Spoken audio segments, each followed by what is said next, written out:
میں سمجھتی ہوں کہ جوڈیشل کمیشن جو انہوں نے قائم کی ہے جی بیلنس تھوڑا سا بہتر ہوا ہے، اور پارلیمان کا تھوڑا بہت جو ایک اثر ہونا چاہیے تھا، جو اوریجنلی 175 جو کانسٹیٹیوشن کا آرٹیکل تھا اس میں تھا، اور پھر افتخار چودھری صاحب کی مہربانیوں کی وجہ سے اس میں تبدیلی آئی اور بہت زیادہ ویٹ جو تھا وہ جوڈیشری کے اوپر چلا گیا. وہاں تو میں سمجھتی ہوں تھوڑی بہت ایک بہتری آنے کی امید ہے. لیکن جو پارلیمنٹری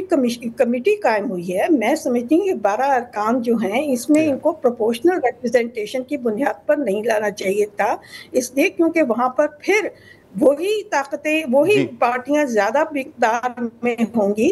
جو گورنمنٹ میں ہیں، تو اس میں ایک پرابلم ہوگی. اور دوسری بات یہ کہ جو ایک مولانا صاحب کی بات ہے کہ یہ پرسن اسپیسیفک ہے اور یہ ججز کے پسندیدگی اور ناپسندیدگی کے اوپر ہے،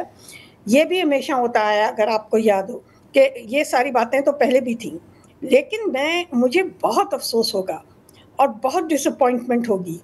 اگر جسٹس منصور علی شاہ جیسے